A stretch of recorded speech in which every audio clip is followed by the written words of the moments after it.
سجدے کے مزے لوٹ رہے ہیں، اللہ کی عبادت کر رہے ہیں۔ اہل قافلہ اللہ کی یاد، اس کی عبادت میں مصروف ہیں۔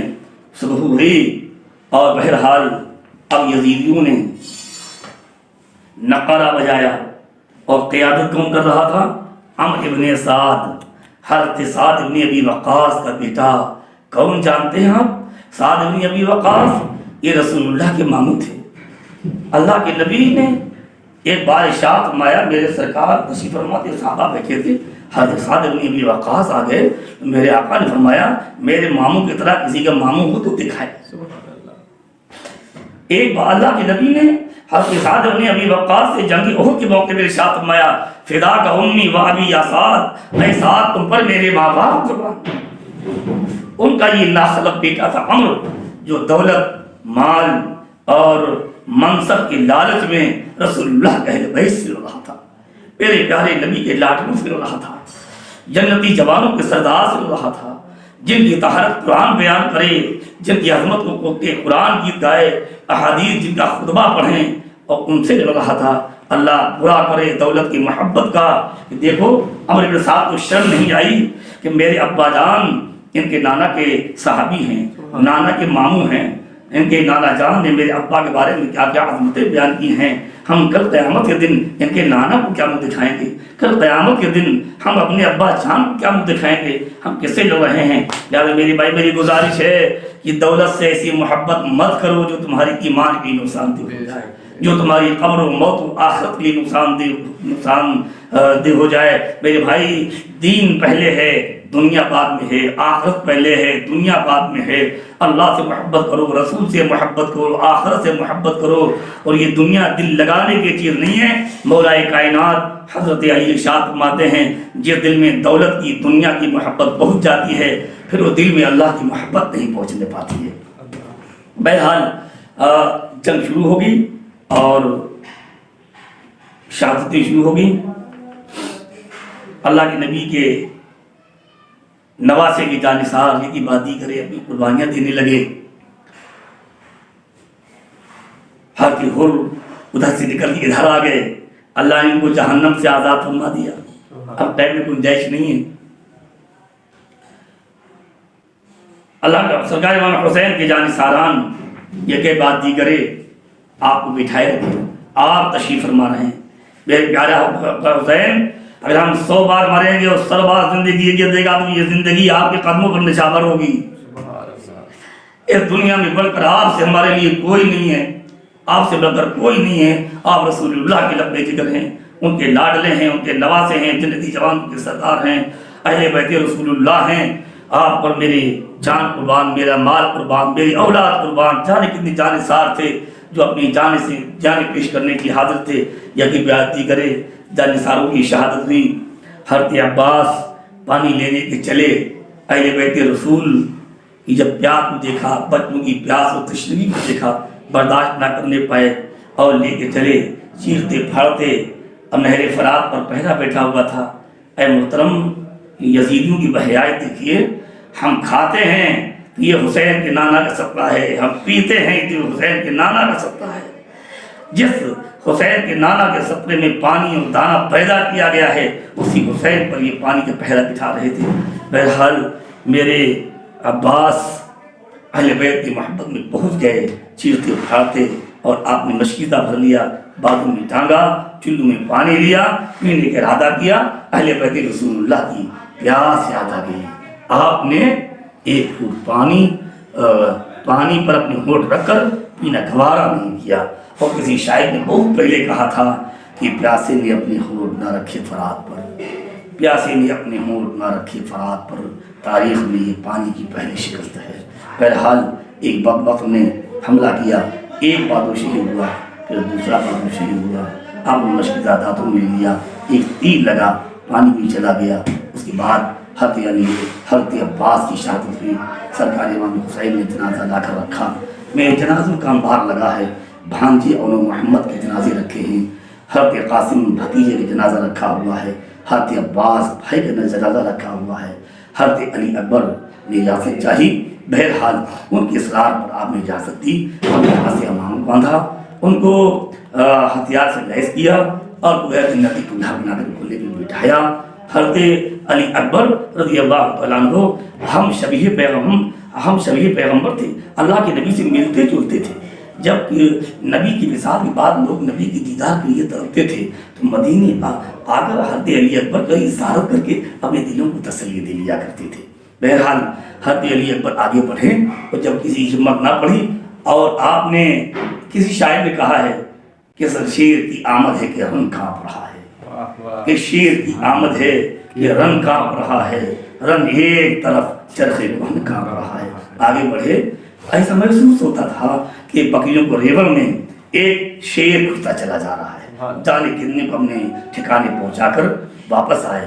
یا بتاؤ العطش، ابا جان پیاس کی شدت ہے. میرے حسین نے ان کو انگوٹھی چسائی. پھر دوبارہ چلے تو یزیدوں نے دیکھا ایک ایک کر کے صفایا ہو جائے گا، ہم پار نہ پائیں گے. تو سینکڑوں یزیدیوں نے گھیرا، محاصرہ کر کے آپ پر تیر و تبر کی بارش کی. آپ زخموں کی تاب نہ لا کر نیچے تشریف لائے اور آپ نے ایک آواز لگائی، یا بتاؤ ابا جان تشریف لائیے. سرکار امام حسین تشریف لے گئے، اپنے پیارے جوان چہتے لاڈلے بیٹے کی لاش کو لائے اور لا کر رکھا. ایمان والوں ذرا غور کر لو، ایک میت ہو جاتی ہے تو ہمارے خاندان کا کیا حال ہوتا ہے. لیکن وہاں تو 10 جنازوں کا انبار لگا ہے، لیکن میرے امام کے پائی استقامت میں ذرا بھی تسلسل نہیں ہے. ایمانی حوصلے، ایمانی جذبات میں کوئی کمی نہیں ہے. آج بھی وہی حوصلہ ہے جو کل حوصلہ تھا. وہ اللہ کے نبی کے دین کی حفاظت کے لیے، اپنے نانا کی امت کو گمراہی سے بچانے کے لیے سب کچھ قربان کرنے کے لیے تیار ہیں.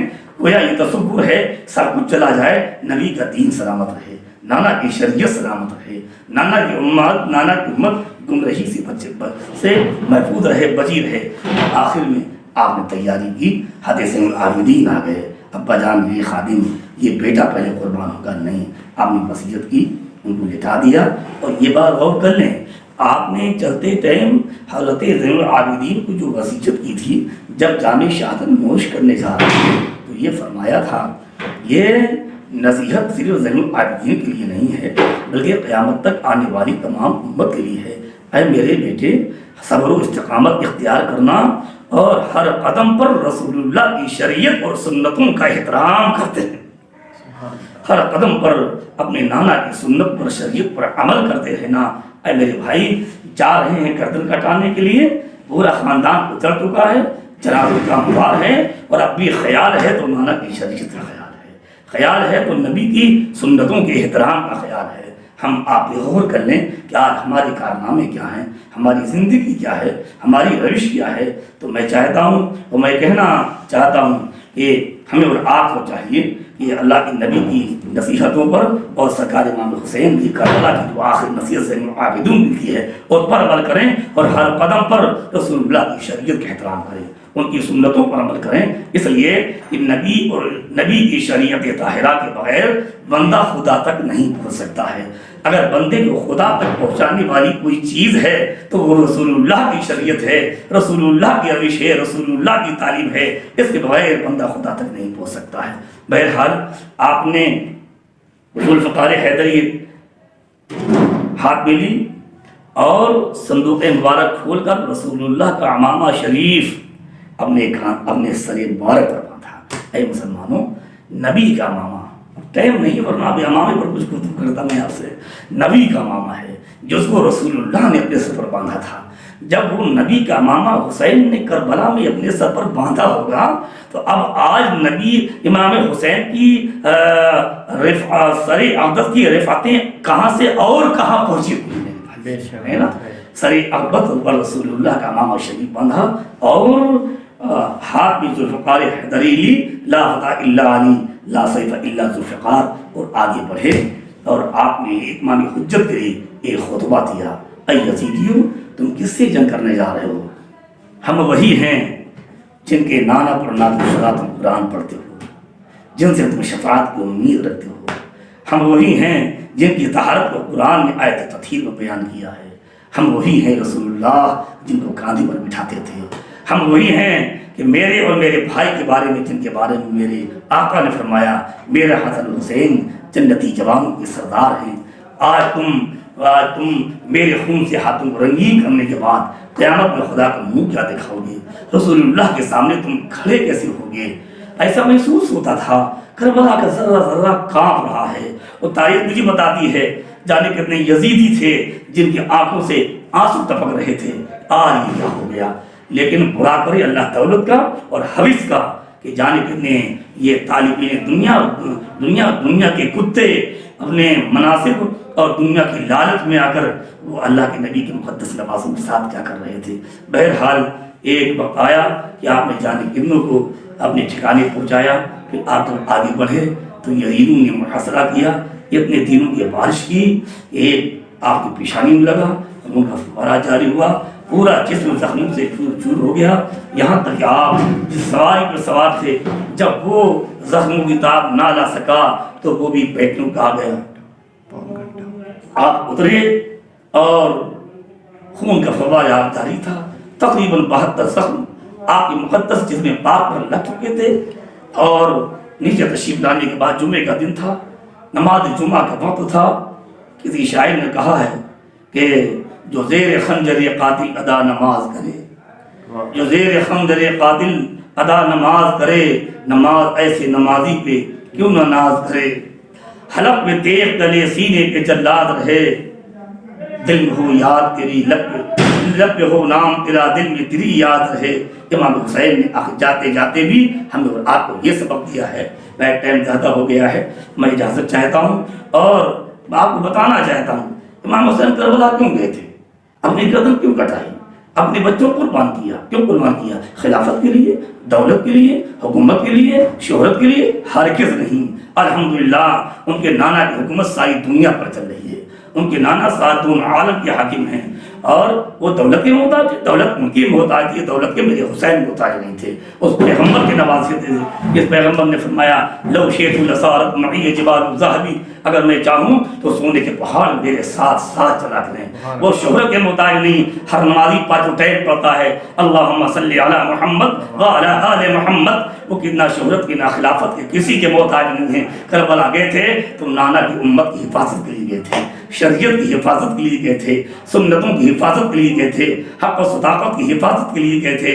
تو لہذا ہمیں اپنے پیارے پیارے آقا حسین اور اہل بیت کی تعلیمات پر عمل کرنا چاہیے، ان کی روش کو لاہ حیات سمجھنا چاہیے، اور ہمیں زندگی کا ہر لمحہ رسول اللہ کی شریعت کے مطابق بسر کرنا چاہیے، اور حسین کی تعلیمات سے سر منہ ہمیں انحراف نہیں کرنا چاہیے۔ وہ کربلا میں رہے، مکہ مکرمہ میں رہے، مدینہ طیبہ میں رہے، آپ پوری زندگی پڑھتے ڈالیے، ایک لمحہ نبی کی شریعت سے ہٹ کر مل نہیں سکتا ہے، ایک لمحہ نبی کی سنت سے ہٹ کر نہیں مل سکتا ہے۔ میرے حسین نے تقریباً 25 مرتبہ بیت الحج کا فرمایا ہے، یہ حسین کا مرتبہ ہے، اور وقت میں گنجائش نہیں ہے، ورنہ میں گفتگو اور ابھی آگے بڑھاتا، اسی پر تمام کرتا ہوں۔ پھر چلتے چلتے گزارش کرتا ہوں کہ کربلا والوں کے نقش قدم پر عمل کیجیے، اور کربلا والوں سے، نبی کے اہل بیت سے دل سے محبت کیجیے، اور محبت کا تقاضا یہ ہے کہ ان کی تعلیمات پر صحیح طور پر عمل کیجیے۔ تعلیمات پر عمل کیے بغیر محبت کا تقاضا